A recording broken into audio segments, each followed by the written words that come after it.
뉴스야 시작합니다. 정치부 홍현주 기자 나와 있습니다. 첫 번째 물음표 볼까요? 예, 첫 번째 물음표는 김종인 비대위설 왜 나왔나입니다.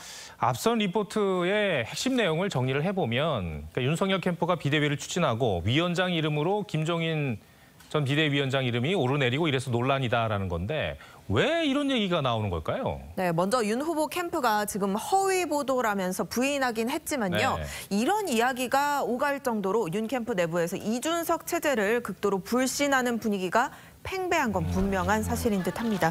특히 윤 캠프 신지호 실장 탄핵을 거론했다가 사과까지 한 바 있죠. 캠프의 한 핵심 관계자는 윤 후보가 국민의힘에 정권 교체 의지가 있는지 깊은 고민을 하고 있다라고 말했는데 이 부분도 이 기류를 잘 보여준다고 할 수 있겠습니다. 근데 아무리 그래도 그렇죠. 이준석 대표가 취임한 지 100일이 안 된 게 아니라 2달 조금 넘은 상황이잖아요. 예. 근데 이런 대표를 쫓아내고 비대위를 꾸린다는 게 상식적이지 않아 보여요. 그렇습니다. 이번 비대위 추진설은요. 김종인 전 위원장의 역할론과 맞물려 있습니다.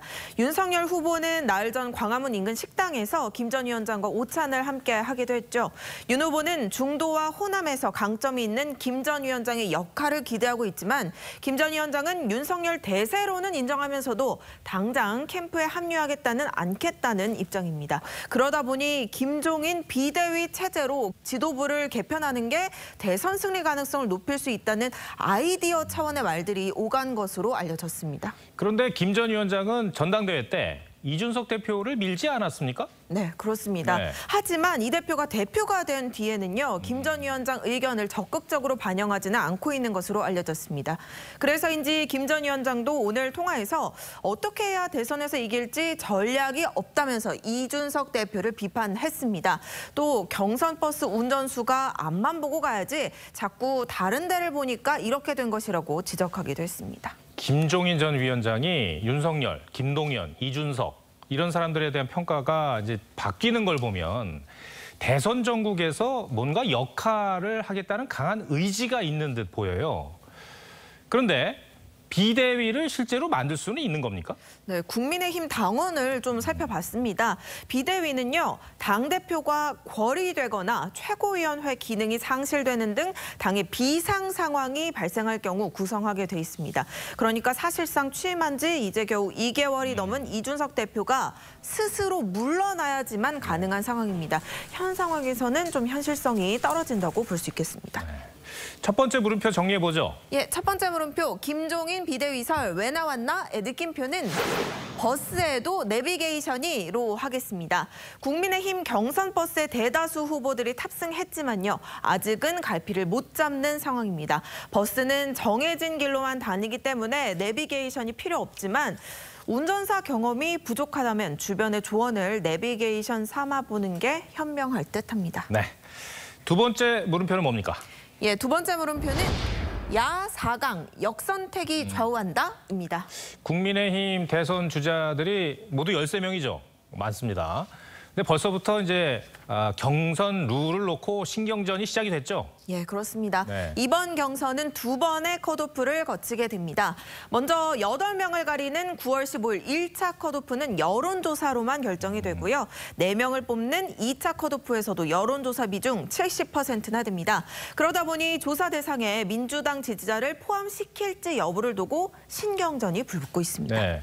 그러니까 민주당 지지자들이 여론조사 결과를 보면 홍준표, 유승민 두 후보를 지지를 하니까 이게 나오니까 수치가 이게 역선택이라는 주장이라는 그런 말이잖아요. 예, 맞습니다. 최재형 후보 쪽이 관련해서 먼저 본격적으로 문제를 제기했고요. 윤석열 후보 측도 동의하고 있습니다. 한일 축구전을 앞두고 일본 사람들에게 한국 국가대표 선수들을 뽑아달라고 하는 것과 다를 거 없습니다. 타당 지지자들까지 우리가 끌어와서 당을 확장해야 되는 이런 순간에 뭐 양측의 주장이 이렇게 첨예하게 엇갈리는데 근데 실제로 그 여론조사 결과가 구체적으로 어느 정도나 차이가 납니까? 네, 좀 여러 여론조사 결과를 예. 봤는데 대다수 조사에서 이 민주당 지지층의 지지율이 홍준표, 유승민 두 후보에게 쏠리는 게 사실입니다.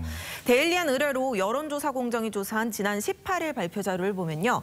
민주당 지지층의 36%가 홍준표 후보를, 13.9%가 유승민 후보를 지지해 전체 적합도 20.4%, 10.3%에 비해 훨씬 높은 수치로 나타났습니다. 반면 윤석열, 최재형 후보는 민주당 지지층에서 16.9%, 4.6% 지지를 얻는 데 그쳐서 전체 지지율에 크게 못 미치는 결과가 나왔습니다.